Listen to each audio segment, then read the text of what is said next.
Абай, қара сөз. 5-ші сөз. Көкірек толған қайғы кісінің өзіне де билетпейді. Бойды шымырлатып, буынды құртып, я көзден жас болып ағады, я тілден сөз болып ағады.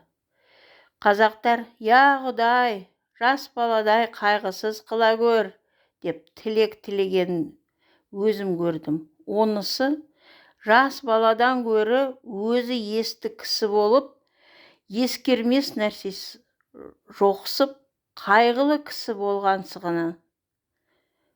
болғансығаны.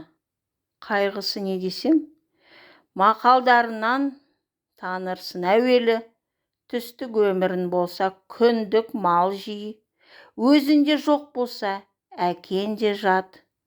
Мал адамның бауыр еті. Малдының беті жарық, малсыздың беті шарық. Ер азығы мен бөрі азығы жолда. Ердің малы елде, еріккенде қолда. Берген перде бұзар, алаған қолын береген. Мал тапқан ердің жазығы жоқ.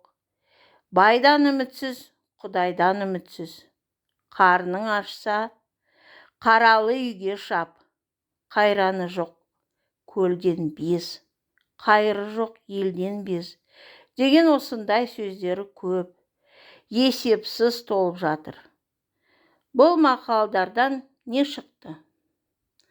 Мағлұм болды, қазақ тыныштық үшін, ғылым үшін, білім үшін, әділет үшін қам жемейді екен, мал үшін қам жейді екен.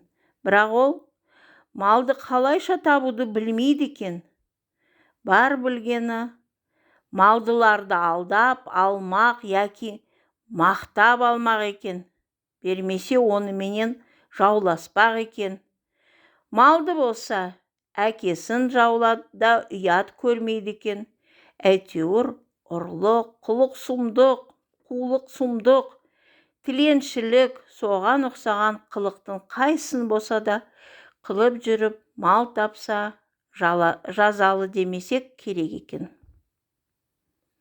Бұлардың жас баланың ақылынан несі артық? Бірақ жас бала қызыл ошақтан қорқушы еді. Бұлар тозақтан да қорқпайды екен. Жас бала ұялса, жерге ене жаздаушы еді. Бұлар неден болса да ұялмайды екен. Сол ма артылғаны? Қолымыздағыны үйлестіріп талаппасақ, біз де өзіндей болмасақ безеді екен. Іздеген еліміз сол ма? 1891